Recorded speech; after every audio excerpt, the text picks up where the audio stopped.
The Guyana Women's Mining Organization, the GWMO, which was officially launched in 2012, seeks to represent the interests of women miners in Guyana, particularly those that are being exploited at several mining camps across the country. And this is why the United States Secretary of State John Kerry had recognized Simona Brooms, president of that organization, as one of the heroes in the fight against trafficking in persons.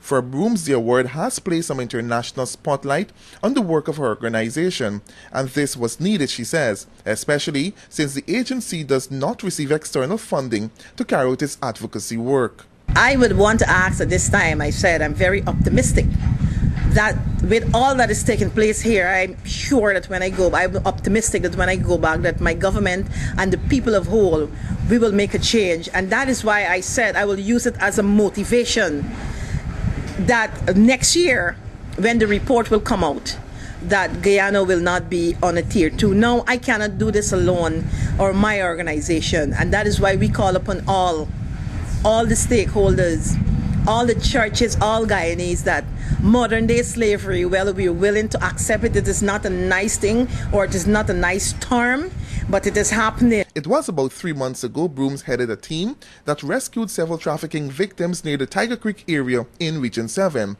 She said this was done at the risk of her own life and that of the other women who accompanied her.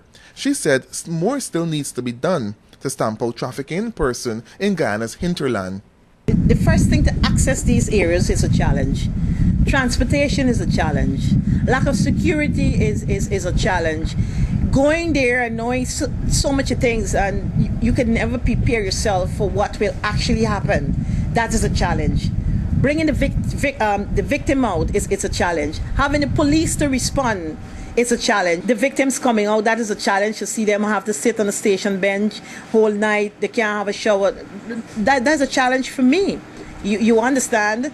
We have to provide transportation to get them down to Georgetown and all of that, knowing that we are not funded.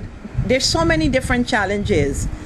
This year, 9 people were chosen as the Trafficking in Person Report heroes in the fight against modern-day slavery. Guyana's Simona Brooms was selected from among many impressive nominees from around the world. The United States government said she demonstrated extraordinary bravery and leadership in raising the awareness of human trafficking in Guyana.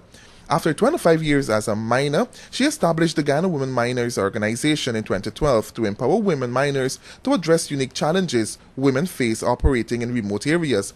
In addition to the Trafficking in Persons Award activities in Washington, D.C., Brooms also participated in an international visitors leadership program. Leroy Adolphus, Capital News.